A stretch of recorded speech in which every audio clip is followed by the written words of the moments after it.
Hello. Hello. Good Thank you so afternoon, I much. should say. Almost good evening here, yes. Good evening. Okay. So the Thank floor you is so yours. much. Excellent. Thank you so much for having me here today. I'll skip back, sorry, to my first slide here.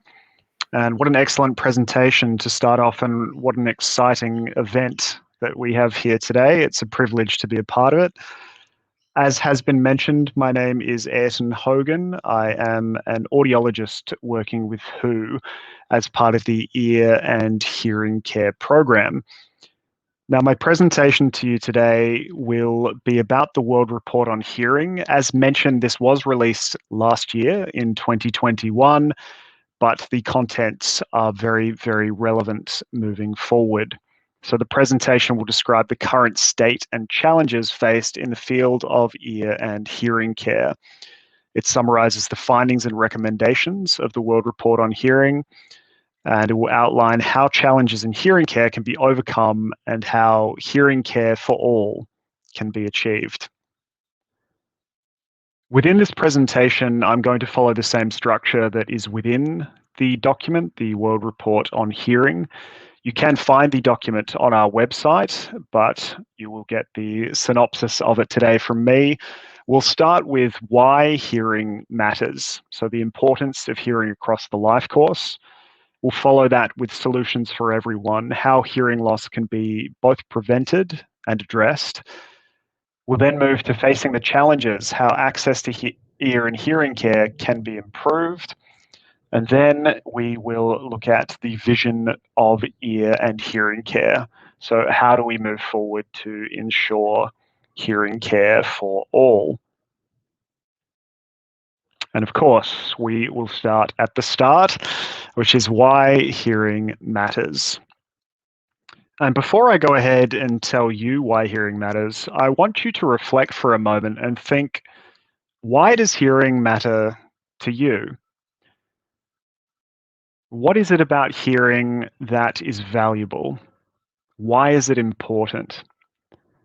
Hearing allows us to experience the world around us, whether that's the natural world, where we can hear water flowing through a stream, we can hear birds in the air, wind in the leaves.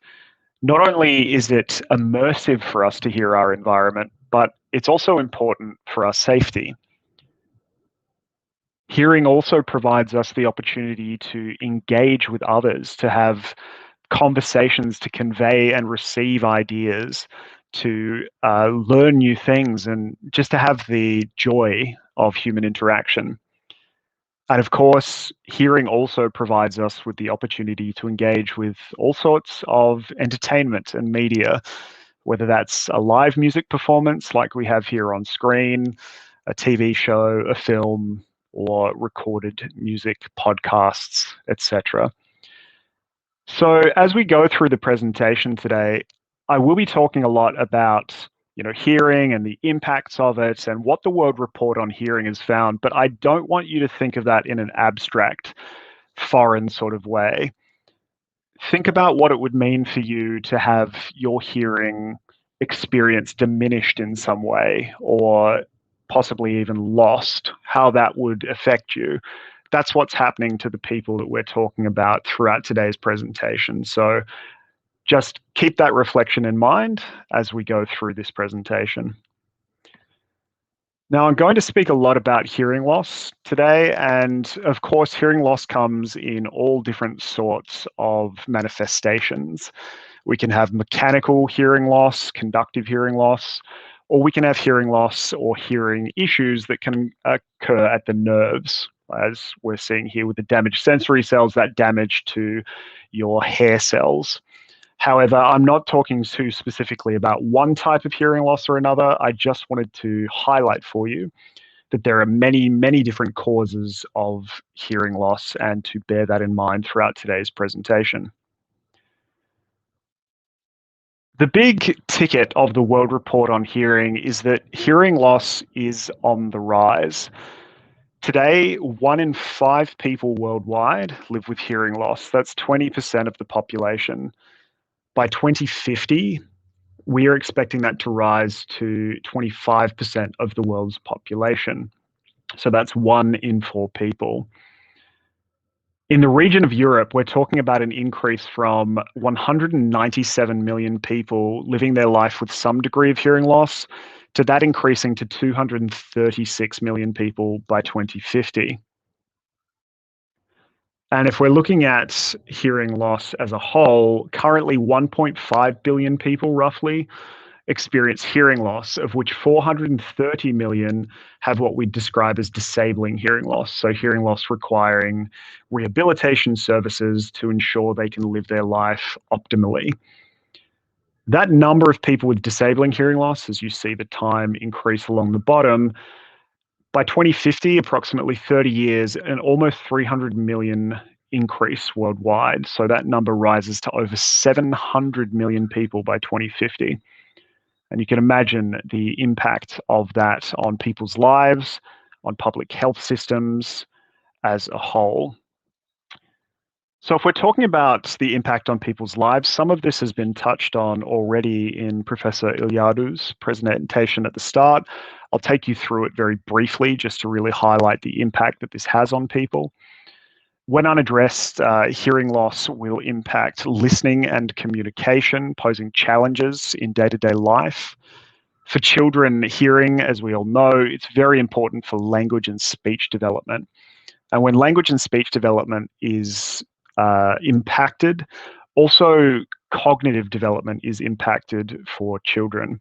That has implications for their education. It has implications then on for employment and financial well-being, and that can lead to problems with social isolation, loneliness. We heard earlier about potential mental health issues, breakdowns in interpersonal relationships, and of course, the identity issues and stigma that still unfortunately exist with hearing loss.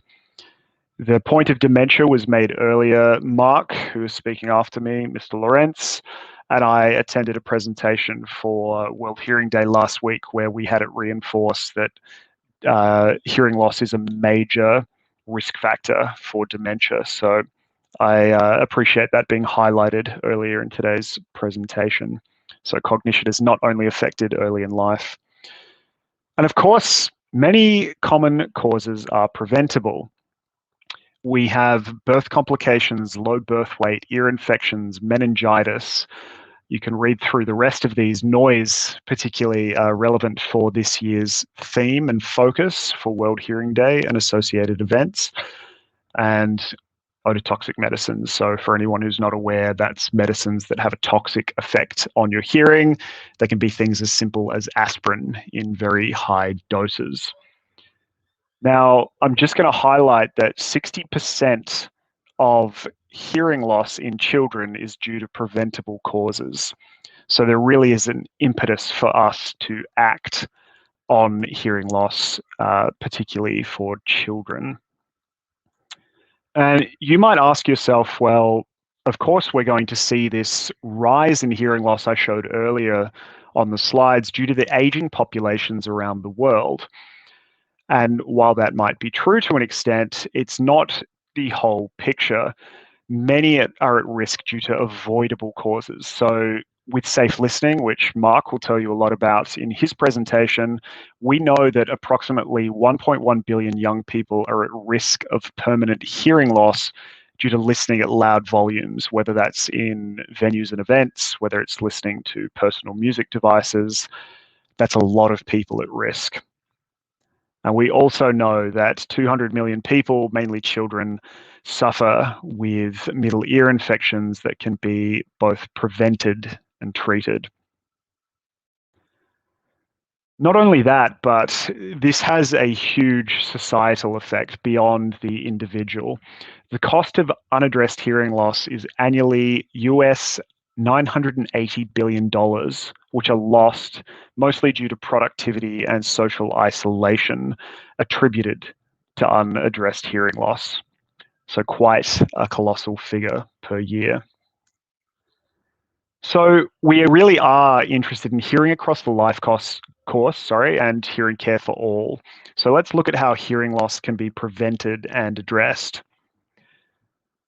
And just to highlight once more, hearing across the life course is possible, and it's possible through public health action in prevention of hearing loss, in early identification of hearing loss at all ages, and through appropriate care. And as highlighted in the World Report on Hearing, effective public health strategies and clinical intervention can, in many cases, prevent the occurrence or progression of hearing loss. On the right-hand side of screen here, you see different ways in which prevention can take place through prenatal and perinatal periods, through childhood and adolescence, adulthood, and later into life as well. There's a lot that can be done. There's also early identification. It's important that it's identified early so that we can get successful outcomes. So this can be done through systemic screening of newborns, in preschool children and school children, and in adults in high-risk occupations. So you can see that on the right of screen there. What we really need are innovative screening solutions and the integration of both teleaudiology and telemedicine to ensure that we're reaching more populations. And finally, hearing across the life course is possible through appropriate and timely care and rehabilitation. A holistic approach that includes provision of hearing technology, such as hearing aids, implants, and rehabilitative therapies. In addition, people can benefit from sign language and other substitutes for hearing, and it's very important that we have rehabilitative therapy for things such as auditory processing disorder, and also obviously for children to make sure they catch up on those important milestones through life. Next, we have facing the challenges. Despite the fact that solutions are available to prevent, identify, and address hearing loss, the field of ear and hearing care does face many challenges. It's important to be honest on that. On the one hand, we have steadily growing number of people in need of ear and hearing care driven by demographic shifts, as mentioned earlier. But on the other hand, we have health systems that do not have the capacity to provide ear and hearing care services, mainly due to lack of human resources, lack of policies, finances, devices, and equipment. In addition, at the level of community and among policymakers, and even hearing healthcare professionals, there is a persistent lack of awareness about hearing loss and ear care. These problems are further magnified by the stigma that is still associated with ear and hearing problems. It's a challenge that we really need to address in this field. The good news is that the challenges can be addressed, as the World Report on Hearing shows through numerous examples. They are being addressed through innovative and evidence-based strategies. So we have looked at a lot of information on the basis of the World Report on Hearing. We've looked at what we should do to address it, but how about the way forward? What are we going to do practically? The World Report on Hearing outlines the vision of integrated people-centered ear and hearing care. That's quite the mouthful, which requires the integration of prioritized ear and hearing care interventions delivered through a strengthened health system so that all people have equal access to quality ear and hearing care services in a supportive environment. And there's two key ways in which the report recommends that this is achieved. A package of evidence-based interventions, which are I can never say this, they're made into an acronym as hearing interventions, and countries should determine which of these are of priority to them. So I'll take you through them individually. Just be aware that the priority is not in order of the word, it's in order of what's important for each individual member state country. We have hearing screening and intervention, ear disease prevention and management, access to technologies, rehabilitation services, improved communication, noise reduction, and greater community engagement. And again, different countries will need to prioritize these according to what the need is specifically within their particular country. Next, we need to ensure access to prioritized interventions and services requires action at all levels of the health system. So it includes policy development, building human resource capacity through education and training, task sharing, standardization of guidance and practices for procuring hearing technologies, ensuring financial and social protection, and setting targets and indicators for ear and hearing care. So really what we're looking at is a holistic approach. It needs to be done through many different aspects. It cannot be one area that's being focused on. It needs to be holistic. Now, scaling up ear and hearing care services, the important thing to note is that it's cost effective. It's one thing for us to look at the sort of human toll that this takes, but there is, of course, the economic aspect to it as well. So we've talked about how productivity is affected, but what does it mean for a country to actually invest in ear and hearing care services and ones that are patient-centric? What does that actually mean in terms of cost effectiveness for investment?